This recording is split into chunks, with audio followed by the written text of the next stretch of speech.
지금 뭐 그 범죄 수사가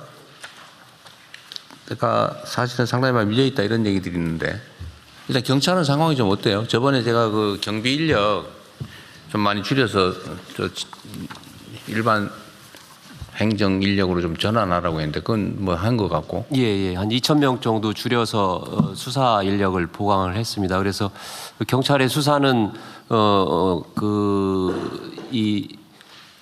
국수본이 2021년도에 국수본이 생기면서 경찰이 그 수사 종결을 하도록 이 법이 바뀌어서 수사 종결을 하다 보니 책임지고 종결하다 보니까 그 수사 기간이 좀 늘어났었는데 지금은 국수본 생기기 이전으로 그 수사 기간이 다시 짧아졌습니다. 그래서 경찰의 수사는 지금 크게 문제는 없다고 생각을 하고 있고요. 또 대통령님 말씀대로 그 집회 시위 대응도 과거에는 이제 사전에 예방적으로 이렇게 하기보다는 헌법상의 집회 시위는 국민의 그 기본권이기 때문에 이거를 사후적 예방적인 차원으로 이렇게 집회 시위를 대응하다 보면 추가로 더 인원을 이제 수사 쪽으로 전환할 수 있는 여력이 생길 수도 있습니다. 그런 부분들 이렇게 하면 경찰의 수사는 문제가 없다고 보여집니다. 하여튼 생활 치안으로 전환할 수 있는 부분은 최대한 전환을 좀 해서 국민들의 치안 수요가 어쨌든 충족될 수 있게 좀 해주면 좋겠어요. 그다음에 혹시 경찰 인력, 경찰은 숫자 꽤 많은 편이니까. 그렇습니다. 조금만 조정해도 꽤 많은 인력을 확보할 수 있잖아요, 그죠? 그렇습니다. 그래서 혹시 뭐 불편하다면 좀 그런데 비효율적인 부분의 인력들을 좀 최대한 조정을 좀 해서. 국민들 생활 치안 수요에 충족될 수 있게 좀 해주면 좋겠고요. 검찰차장님, 대검차장님. 지금 뭐 일부 언론에 보니까 무슨 검사 1인당 사건 수가 뭐 500건이 넘고 뭐 처리를 못 하고 있다 이런 얘기들이 많이 있던데. 실제 상황은 좀 어떻습니까? 언론 보도된 사항들이 대체적으로 저희 통계 같은 것들을 확인해가지고 나가는 데이터이기 때문에 뭐 수치가 잘못되거나 그런 부분들은 없고요.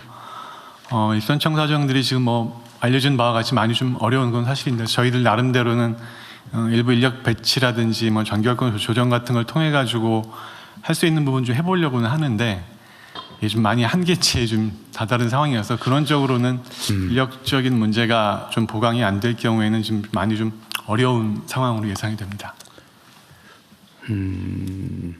지금 수사권 조정 문제 때문에 사실 의혹도 많이 떨어져 있을 거고 사기도 많이 떨어져 있어서 그럴 수 있죠. 그럴 수 있는데 정말 혼란기이긴 하죠. 그 나중에 본부장관님, 지금 검찰 인력 관련해서 일단은 뭐 10월까지 한시적이긴 하지만 그 후도 지금 문제예요. 중수청을 만들어서 검사들이 가지고 있는 수사 사건을 중수청으로 다 넘기게 되지 않겠어요? 근데 그 중수청이 시스템을 갖추고 제대로 역할하고 인력 뭐 조직 이거 다 갖추는데도 그 금방 부탁되는 일이 아니잖아요. 지금 이게 새로 만들다시피 해야 되는데. 그렇습니다. 그러면 지금 계류된 사건들 또 앞으로 송치될 사건들 정리하는 게 사실 심각한 지체 현상이 발생할 수도 있는데 그거 어떻게 할지. 현재도 지금 최근에 인력 조정을 해갖고 검사 직무대리를 한 12명 발령을 했고요. 지금 그 3개 특검이 가동될 때 한 150명 정도 나가 있다가 좀 일부 돌아왔긴 했는데 합수본하고 현재 그 제2차 특검 그다음에 공소유지에 필요한 검사들하고 한 91명 정도가 또 나가 있습니다. 그런데 이 인력들이 검찰대에서 가장 우수한 인력들입니다. 보통 초임 검사 한 3-4명 이상의 몫을 해야 되는 핵심 검사들이 지금 뭐 100여 명 가까이 나가 있기 때문에 그렇죠. 어쩔 수 없는 상황이고요. 그에 따라서 저희 대책은 지금 지난해보다 좀 경력 검사들을 좀 또 선발을 좀 땡겼습니다. 그래서 한 40명 이상의 경력 검사가 5월 중에 저희들 충원하려고 하고 있고요.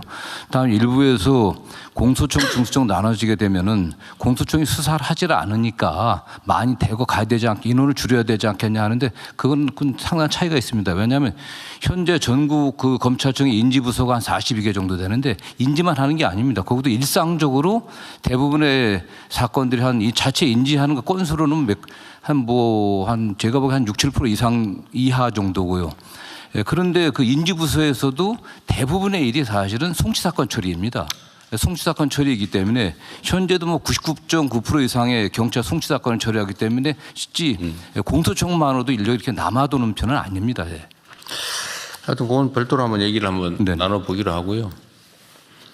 근데 저 대통령 한 말씀만 더 드리면 지금 이 안전과 관련해서는 지금 뭐 전체 범죄 건수가 지금 급증하는 것도 사실이고 그다음에 폭력 범죄는 약간 줄어들고 있습니다. 다만 지금 제3범죄가 성범죄가 상당히 급증하고 있고 여기에 지금 지체가 많이 되고 있습니다. 상당히 어려운 사건들이기 때문에. 근데 문제는 뭐냐면 제가 여러 차례 대통령께 말씀드렸지만 이 수사가 문제가 아니라 지금 현재 규정시설의 수용 정원이 56,641명입니다.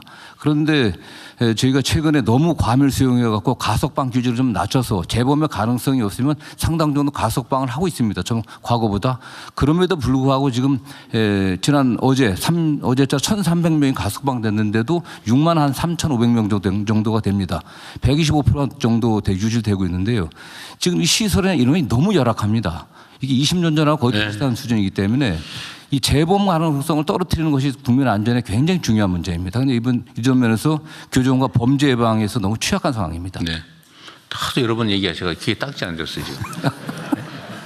아니, 너무 심각해서 제가 자꾸 그렇죠. 말씀드립니다. 네. 실제로 문제죠. 너무 지금 교도소의 수용 역량을 넘어서서 어쨌든 교화라고 하는 걸 기능을 잘 못하고 그냥 단순히 수감만 하고 있는 이제 상황. 그런 상태입니다. 특히 마약하고 성범죄가 가장 큰 문제입니다. 하여튼 이게 뭐 간단한 문제는 아니죠. 이게 대한민국 정부 수립 이래 첫 번째로 하는 대대적 대규모 개혁이라서 그게 쉽게 하겠습니까? 일단은 저 경찰청장님 지금 특검이 계속되고 있어서 거기에 이제 검사들의 수사 인력을 자꾸 차출하다 보니까 이 문제도 생기고 그러다 보니까 어떤 얘기가 있냐면 그 경찰이 감당을 못하니까 자꾸 검사들이 수사하는 거 아니냐 이런 얘기도 나오잖아, 그죠? 근데 실제로 좀 경찰의 수사 역량은 좀 어때요? 뭐 특검이나 이런 데 경찰들이 좀 많이 하면 되지 않나요? 예, 경찰이 할 수 있다고 저는 생각을 합니다. 그런데 그 특검들이 요청을 잘 안 하는 건가요? 지금 저희 경찰에서는 이제 특검 그리고 자체 그 특별수사본부 뭐 이렇게 해서 한 500명 정도가 그 지금 투입돼서 활동을 하고 있습니다. 12개 지금 특검 그다음에 합동수사본부. 예, 그런 형식으로 검경 합동 이렇게 해서 경찰에서는 한 500명 정도가 그래요? 예. 그것도 핵심 수사 인력들이 다 나가고. 예, 잘하는 사람들이 나가 있습니다. 그리고 앞으로 이제 마약이라든지 아니면 뭐 국제범죄 또는 뭐 예를 들면 금융범죄 이런 복잡하고 어려운 사건들은 이제 합동수사 형태로라도 계속 해야 될 텐데 이 법무부는 이런 고민은 좀 하고 있어요? 이제 저희들 뭐 준비는 많이 하고 있습니다. 네. 법무부는 앞으로 기본적으로 이제 공소, 기소, 공소유지, 집행 뭐 인권보호 뭐 이런 쪽으로 가고 수사는 이제 행안부로 다 넘어와 버리는 거잖아요. 행안부하고. 예, 그렇습니다. 공수처로. 행안부가 준비를 정말 잘해야 될 것 같은데. 네, 해양부 중수청의 충분한 인력을 확보하기 위해서 최선을 다하겠습니다. 근데 쉽지가 않을 것 같아서 하는 얘기예요. 검찰에서 좀 많이 보내주셔야 돼요. 검찰에서. 그래서 이것도 따로 한번 기획 현재 진행 상황이나 아니 결국 좀 정리해가지고 보고 따로 한번 해주세요. 네네. 네. 다음 진행하시죠. 넘어가기 전에 통계 한 가지만 말씀드리겠습니다. 제일 앞에 아까 통계 중에 자살 통계가 있는데 다 아시는 게 좋을 것 같아서 자살 통계가 작년에 처음으로 추세가 꺾였습니다. 972명이 총량이 총 인원이 감소하고 올 1월에는 처음으로 1,000명 이하로 떨어졌습니다. 그런데 문제는 저희가 실제로 자살을 많이 하는 군은 각 부처에 관련해 있어서 말씀을 드리는데 7개 타겟 그룹으로 나눠보니까 50대 남성, 미취업 청년, 청소년, 북향민, 농촌노인, 군장병, 여행 다 이게 부처에 관련돼 있기 때문에 조금 이렇게 염두에 둬주시고 이 중에 다 줄는데 느는 게 지금 청소년입니다. 이에 대한 부분을 좀 특별히 고민하고 있고요. 이게 사회경제적인 지원을 하는 사회안전망과 달리 기본적인 외로움의 문제를 해결하는 마음 안전망이라고 할 수 있는 부분이 갖춰지지 않으면 안 되는, 고독사가 고독하게 사망하거나 고독해서 사망하는 문제입니다. 그래서 이 부분을 저희들 좀 이렇게 대책들을 같이 강구해 나갈 테니까 협조해 주시기 바랍니다. 자, 다음은 모두의 지역상권 추진 전략을 중소벤처기업부 장관님께서 보고해 주시기 바랍니다. 네, 보고 드리겠습니다. 그 전국의 상권을 데이터로 한번 살펴본 이유는 그 전국의 수도권 지역하고 지방의 상권이 얼마나 좀 차이가 나는지를 보기 위해서였습니다. 1227개 상권 중에서 상위 10% 상권을 뽑아봤더니 123개 중에 수도권에 차지하고 있는 비중이 64.2%고 지방의 35.8%였습니다. 이 중에 더 주목해서 봐야 할 것은 수도권 그 핵심 상권의 점포당 월 평균 매출액이 지방과 수도권의 차이가 4배가 달한다는 부분입니다.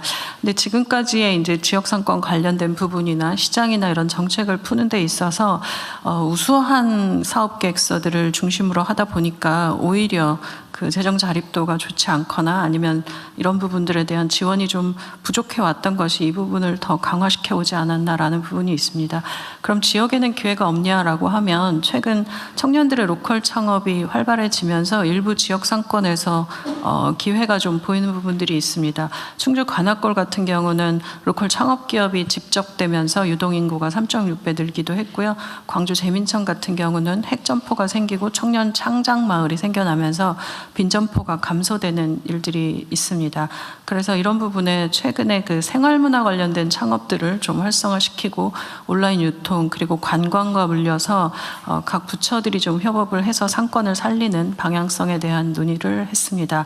전국의 로컬 창업을 장려하고 핵점포로 성장을 시키고 하나의 점포가 존재하지 않고 여러 점포가 묶여서 상권이 활성화되는 형태의 정책들 그리고 지방정부가 협력해서 그 관련된 조례를 좀 같이 만든다거나 하는 전체적인 작업들이 필요하다는 생각이 들었습니다. 그래서 1차로는 창업을 활성화시키고 그리고 지역 상권을 로컬 기업들이 모이고 그리고 지역의 상인들과 로컬 기업들이 함께 만들어질 때 성공 사례가 만들어지기 때문에 3가지 방향을 말씀드리겠습니다. 첫 번째 창업은 모두의 창업 프로젝트를 통해서 로컬 창업가와 로컬 기업을 확산하는 부분들을 진행하고 있습니다. 농식품부가 하고 문체부에서 농촌 로컬 창업과 관광 관련된 부분에 별도의 창업 지원 사업도 진행되고 있습니다. 이들을 성장시키는 부분에서는 그 금융 부분에 좀 이들을 위한 전용 금융 상품이 필요하다는 것들이 현장 조사를 통해서 나왔던 부분입니다. 그래서 로컬 기업에도 민간 투자를 유치한 경우에는 로컬 기업에도 투자 금액을 매칭 용자하거나 또 지역 성장 펀드를 활용해서 2천억 원 규모의 로컬 기업을 전용 펀드를 조성하는 작업도 할 예정입니다. 그리고 금융위와 함께 소상공인들에게는 특화 신용평가 체계가 필요합니다. 그래서 이 만드는 작업들을 하고요. 글로컬 기업들에게는 수출 상품화 하는 부분들도 지원할 예정입니다. 상권을 만드는 부분은 지역 공동체가 함께 해야 되는 부분들이 있습니다. 그래서 핵점포가 하나 생기는 것과 그리고 지역 금융회사 또 5대 금융그룹들과 지역 기업들이 주도해 함께 유망 로컬 기업들을 멘토링하고 하는 상생 모델들을 더 확산시킬 예정입니다. 그리고 권역별로 이 상권을 어떻게 좀 잘 만들어갈 것인가라고 하는 전문회사를 육성하는 것, 그리고 지역의 공동체가 함께 출자하는 상권 혁신 펀드를 조성해서 상권도 투자의 개념으로 좀 보는 관점들도 넣어보려고 합니다. 정부가 지원하는 부분도 로컬 기업들이 좀 집적되어 있는 것들이 상권으로 발전할 수 있도록 공동 마케팅하고 인프라 지원하는 작업도 할 예정입니다. 그리고 노후 국토부와 농식품부와 함께 그 지금 현재 노후하고 방치되어 있는 공간들을 창업 공간으로 바꾸거나 로컬 창업가가 입주하는 것들에 대한 정책들도 함께 검토하고 있습니다. 그리고 지금 지역에 이제 이렇게 잘 만들어지는 곳들은 그리고 만들어져 있는 곳들은 좀 테마를 넣어서 모든 시장들과 모든 상권들이 모두 같은 모습을 하고 있다라는 말씀들을 많이 하시는데요. 좀 다른 모습들이 만들어져 있는 상권들은 좀 더 잘 갈 수 있도록 조성하는 테마상권 조성 작업도 합니다. 그리고 이 작업들을 하면서 알게 된 건데 우리나라에 100년 된 시장들이 48곳이 있고 70년 이상 된 곳이 157곳들이 있다고 합니다. 여기에 그 이 100년 시장 한 12곳을 가지고 이것들이 어떻게 관광의 장소가 될 수 있는지에 대한 부분들도 좀 연구해서 성공 사례를 만들어야 된다는 생각을 하고 있습니다. 그리고 동행축제도 지방축제랑 연계해서 동행축제 별도로 진행되지 않고 지방축제랑 연계해서 관광까지 갈 수 있는 부분들로 같이 협업해서 진행하는 방안 만들고 있습니다. 그리고 서울 외 지역으로 가려면 그 지역의 대표 상권들에 있어서 어떻게 이것을 문체부와 국토부랑 같이 해서 좀 극대화할 수 있을 것인가에 대한 논의들을 하고 있고요. 지금 아까 말씀드린 것처럼 서울의 상권들보다는 지방 상권을 우선 지원하고 그리고 거기에 대해서 지방의 재정 자주도에 따라서 국비도 차등 보조하는 형태의 규칙들을 좀 변경할 예정입니다. 사업의 규칙들을요. 그리고 제도의 부분이 이 마지막이 더 중요한 부분이라 생각이 되는데 이 상인과 주민 그리고 기업 지방정부가 지역 상권에 대해서 상권 협의체가 만들어진 곳들이 훨씬 더 잘 된다는 것들이 나타났습니다. 이것 때문에 성공적인 표준 조례안도 만들어서 좀 배포를 하고 정부가 이런 경우에는 상권의 사업에 우대하는 방안들을 만들 예정입니다. 그리고 최근에 법무부와 국토부에서 상권 관리비 내역 제공한 것들과 그리고 임대인과 임차인 관련된 부분에서 상권이 좀 잘 되고 나고 앵커 기업이 생기면 그 주변의 가게 빌딩들의 그 월세가 한꺼번에 다 올라간다는 얘기들이 있습니다. 그래서 이런 부분에 대한 안정화에 대한 상생 협약을 확산시키는 부분들도 함께 진행할 예정입니다. 이상 보고 마치겠습니다. 네. 네, 의견 있으시면은 의견 없으신 것 같습니다. 의견 없으시면은 아까 국민 삶의 질 보고서와 모두의 지역상권 추진 전략은 다 원안대로 접수하고요. 부처 협조사항 공유 순서입니다. 지식재산처, 외교부, 재경부, 법제처, 문체부 간략하게 협조사항 공유해 주시기 바랍니다. 네. 지식재산처장입니다. 대통령님께서 지난 국무회 때 지시하셨던 K브랜드 정부 인증 제도 도입 방안에 보고드리겠습니다. OECD 보고서에 따르면 해외에서 한국 기업의 제품, 즉 K브랜드 위조 상품의 유통 규모는 약 11조 원으로 기업의 경제적 피해뿐만 아니라 국가 신뢰도까지 위협받고 있는 상황입니다. 현재 해외에서 위조 상품 유통 시 개별 기업 차원에서 대응하고 있으나 현지 당국의 수사 또는 단속 등 집행 비협조와 낮은 손해배상으로 인해 실효성이 떨어지고 있는 상황입니다. 이러한 문제점을 해결하기 위해 공신력 있는 정부가 글로벌 시장에서 K브랜드를 인증하는 제도를 도입하여 해외에서 정부 인증 상표 사용 제품이 위조되면 범정부 차원에서 강력하게 대응하는 체계를 만들겠습니다. 우선 정부의 인정을 표시하는 국제 인증 상표를 위조 상품 유통이 빈번한 70개의 주요 수출국에 정부를 권리자로 하여 등록하고 기업이 인증 상표 사용 여부 및 대상 제품을 자율적으로 결정하도록 하겠습니다.